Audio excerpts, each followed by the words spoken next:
a case which has shook the entire nation.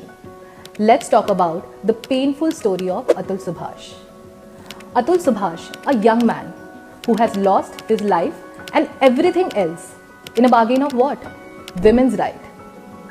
Atul Subhash, who has recently committed suicide in December 2024, has written a 24-page long suicide note in which he has accused his wife Nikita Singhania and her family members of charges for false domestic violence, harassment and excessive financial demands. Following his death, Nikita and her family members were arrested on the charges of abatement of suicide.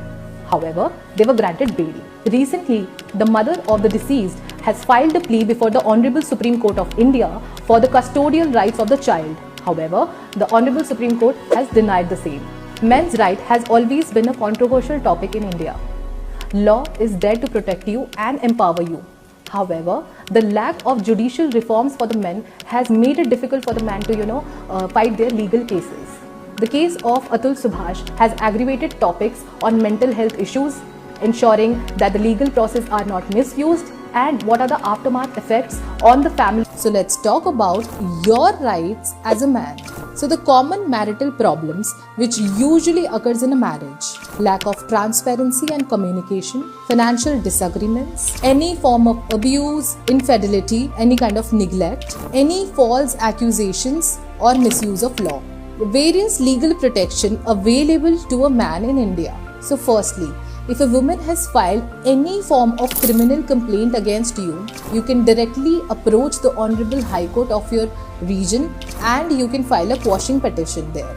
Secondly, you can file petition for divorce in case of adultery, in case of cruelty or in case of any kind of harassment which has been caused to you. Thirdly, as a man, you have the shared custodial rights of your child. Honorable Supreme Court in 13 of their cases has emphasized on the importance of role of father in a marriage. So men facing harassment and false charges of domestic violence can straight away go to the police station and file a police complaint. These are the 4 steps which you can follow to protect yourself in a marriage. Firstly, you should maintain financial transaction before the marriage, after the marriage and during the course of your marriage. Document everything which you have incurred on your wife or on your relationship. Secondly, keep audios and video recordings of any kind of violence or abuse which has been caused by your wife on you. Thirdly, communicate openly and seek for counseling if you think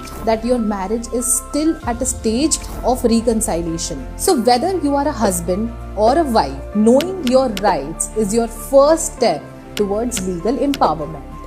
Marriage is built on equality and the law stands as your protector when things go wrong. Reach out for help, stand firm and fight for fairness. For more legal insights, follow Law Code.